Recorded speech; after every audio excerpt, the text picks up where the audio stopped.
sini Raisa Ain Natasha dari Universitas Amikom Yogyakarta. Jadi di sini kami akan mewawancara Pak Heru sebagai pemimpin di lapangan atau di sebuah proyek. Langsung saja Bapak bisa memperkenalkan diri, nama, pekerjaan, dan sudah berapa lama menjadi mandor atau pemborong. Perkenalkan, nama saya Heru, nama lengkapnya Heru Rohadi. Kebetulan saya juga lulusan arsitek,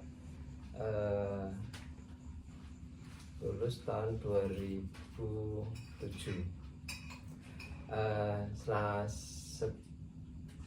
Saat ini saya ada sebuah pekerjaan, tapi belum berbadan usaha, sekedar branding dengan nama Heru Desain. Heru Desain menjalani pekerjaan sejak sekitar 2010 atau 2011 sampai saat ini. Saya bergerak dalam arsitektur baik interior maupun eksterior. Pekerjaan kami tapi lebih banyak di eksterior sipil.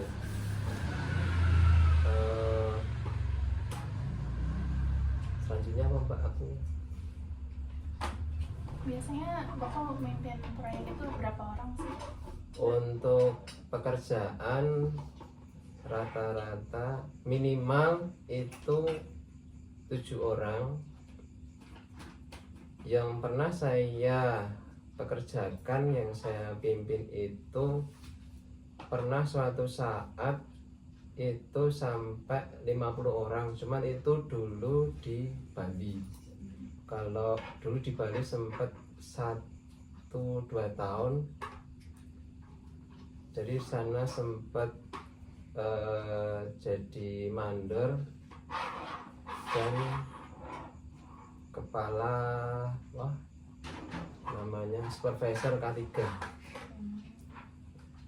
Terus untuk setelah Bali itu di Jogja, yang paling sering di Jogja itu rata-rata 7-10, tapi paling seringnya orang belasan ya, rata-rata belasan dengan beberapa proyek sekali jalan.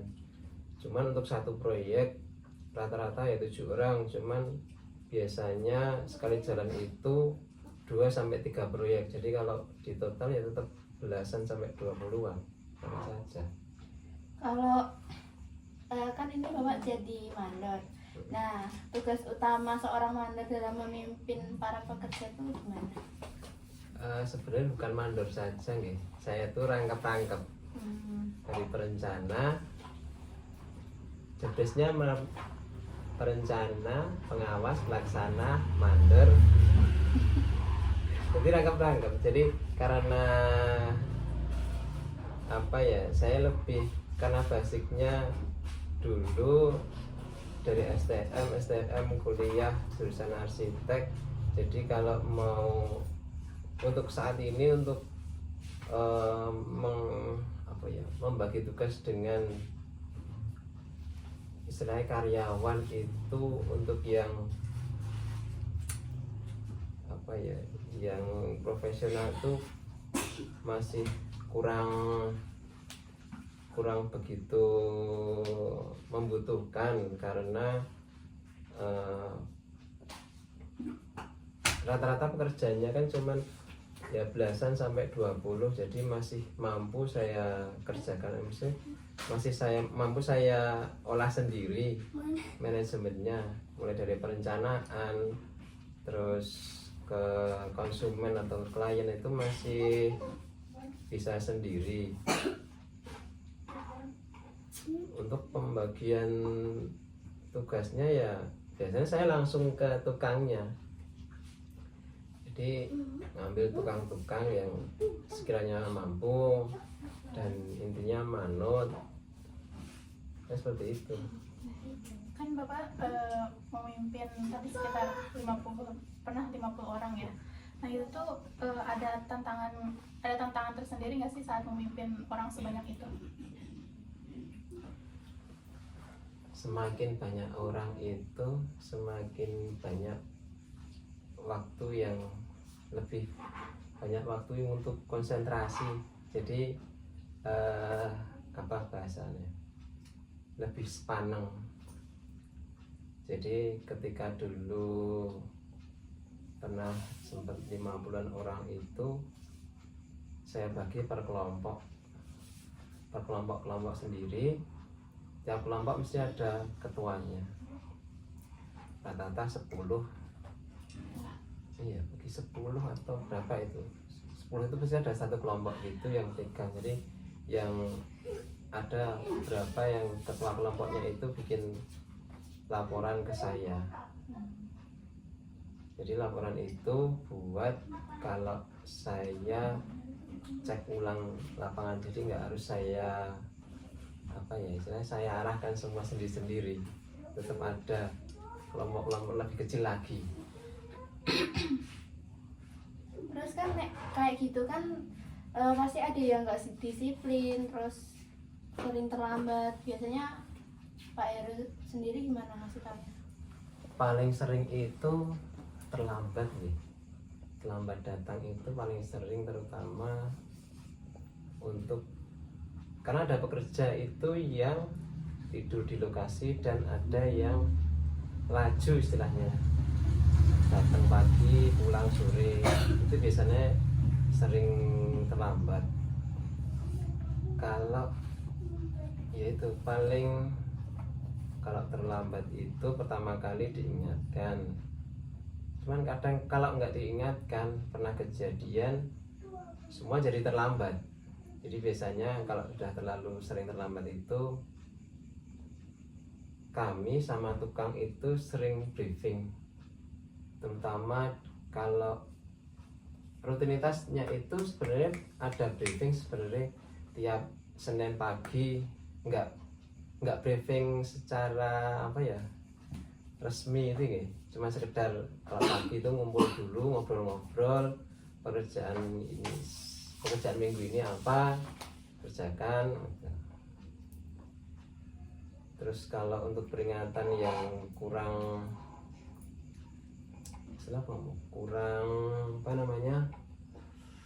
peringatan istilah yang kurang disiplin, tetap pertama peringatan. Kalau peringatan tidak satu dua kali, kadang nggak nyampe 3 kali, yang ketiga itu tak minta berhenti. Yang biasanya seperti itu, tapi jarang gitu. Ya cuma 2 kali itu udah tertib. Cuma nanti selang waktu berapa lama kumat lagi, peringati lagi. Ya seperti itu mentalnya tukang-tukang. Bapak itu punya ini nggak sih cara memotivasi para pekerja supaya saat ada proyek yang besar atau lumayan berat atau ada tenggat waktu yang harus diselesaikan secepatnya, supaya para pekerja itu semangat gitu? Motivasi untuk tukang itu sebenarnya nggak ada, Mbak. Hampir rata-rata kalau motivasi tukang kopi, snack, rokok lancar, semua lancar, Mbak. Cepat itu, Mbak. Makan gorengan, kopi, rokok lancar, semua lancar. Apalagi kalau siang kasih makan siang nasi padang, wis lancar tanpa perlu motivasi. Yang penting masukkan perut. Kalau itu kan rata-rata gitu, kayak di mana saja kayak gitu, nggak perlu motivasi banyak-banyak muluk-muluk. Kalau kan pasti kalau pekerjaan itu ada konflik. Nah, pernah nggak jadi konflik, terus gimana Pak Heru tuh nyelesainnya? Cerita dulu pengalaman paling seru itu pernah kok ada konflik. masalah nggak tahu ya. Masalah nggak terlalu ingat saya masalahnya. Masalah itu sebenarnya teman, sama-sama teman ya. Dia datang bareng di proyek itu udah berapa lama, tahu-tahu kok gelut babet dan saya nggak tahu, tipenya saya nggak mau tahu itu urusan apa, yang penting saya butuh kalian kerja. Kalau nggak damai silahkan semuanya keluar, saya nggak peduli siapa yang benar siapa yang salah, udah satu keluar satu semua. Nah akur ya silahkan kerja, kalau nggak akur sudah keluar semua. Seperti itu yang pernah tak jalani ketika ada konflik.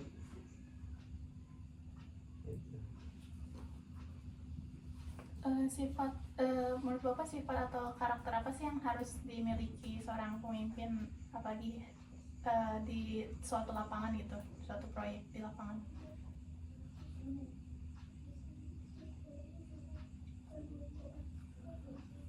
Nah itu Mbak, si penting kadang ki lebih tukang itu lebih apa ya, bukan karena pemimpinnya pinter atau pemimpinnya lebih dihormati. Kalau pemimpinnya itu galak, tegas, itu sebenarnya mungkin karena standar pendidikan mereka dari pimpinan proyek itu, mereka lebih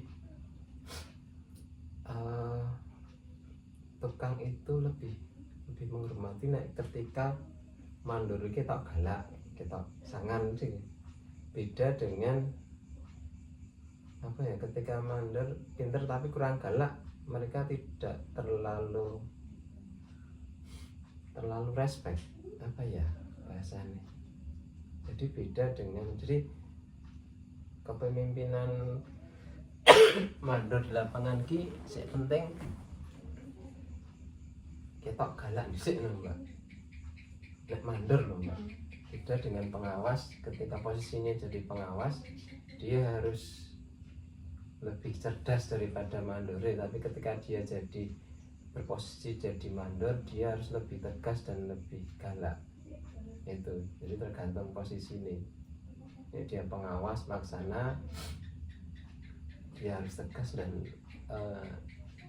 nggak boleh banyak kesalahan, minim kesalahan dalam, kadang kan suruh jelaske gambar atau suruh jelaske pekerjaan itu harus tegas, harus 5 cm ini gedenya kolom 20 kali 50 itu harus seperti itu, nggak bisa. Kalau pelaksana harus tegas seperti itu. Kalau mana ketika pertanyaannya jadi mandor ya, mandori utamanya garang dhisik, serius galak dhisik ya kerja. Terus kan pasti Pak Heru tuh sama karyawan-karyawan itu harus bangun kepercayaan ya. Pak Heru harus kepercaya sama mereka. Nah, gimana sih caranya membangun kepercayaan agar para pekerja mau mengikuti arahan Bapak? Membangun kepercayaan. Kepercayaan itu nanti punya sama loyalitas nih Mbak. Dia biasanya kepercayaan mereka, loyalitas mereka tergantung pekerjaan kita itu banyak enggak. Biasanya kalau pengalaman saya nih, mereka itu akan tertib kerjanya. Sebenarnya tertib juga kerjanya, karena dia nggak berani nggak berani terus bolos, kadang nyambi kesana kemari. Itu ketika kita kelihatan kalau kita itu banyak pekerjaan, setelah proyek ini kita ada pekerjaan ini. Yang sering biasanya ya kalau yang orang-orang lama dia tertib, cuman biasanya orang baru yang belum kenal kita dan belum mengenal saya lebih jauh, biasanya kayak nggak ada kerjaan terus nyambi sana. Makanya membangun kepercayaan mereka itu, kalau ya itu hubungannya sama loyalitas itu nanti selanjutnya. Kalau saya tetap selalu ngomong setelah ini ada pekerjaan ini, ada pekerjaan ini, ada kesinambungan pekerjaan. Cuman rata-rata mereka yang jelek sendiri, karena kadang kan pekerjaan saya satu tempat itu lama mbak, ada yang hampir setahun, ada yang lebih dari setahun, kadang gitu untuk pekerjaan tipe pekerjaannya seperti itu. Selama Bapak menjadi mandor atau menjadi pemimpin di suatu proyek itu, ada nggak hal berharga gitu bagi Bapak di lapangan di situ? Misal hal berharga, Ya. yang pasti banyak keluarga, banyak teman, apa ya, banyak kenalan, apa ya, banyak curhatan yang mungkin orang ketika mandor apa jenis mandor itu dengan gaji segini curhatannya segini. Cuman kan ada tukang yang dengan gaji segitu curhatannya mesti beda, jadi lebih banyak pengalaman hidup dari mereka. Mereka sering cerita, kalau di misalnya orang baru itu sudah banyak cerita, banyak pengalaman, banyak berbagi nih. Soalnya ilmu saya sudah lama di lapangan, di proyek, jadi kan tetap banyak pengalaman yang tidak didapat dari pendidikan saya dulu. Nah itu yang apa ya, yang bikin jadi banyak pelajaran yang memang itu nggak didapat di pendidikan dulu mbak. Pendidikan arsitek dulu, arsitek itu perencanaan, gambar, presentasi, sudah. Hubungan sosial nggak terlalu dibahas, ya kan? Kepemimpinan seperti ini arahnya kan untuk buat jenengan terbiasa presentasi nantinya. Pertanyaan terakhir ini, apa pesan atau saran Bapak bagi mahasiswa yang nantinya akan menjadi pemimpin dalam dunia kerja?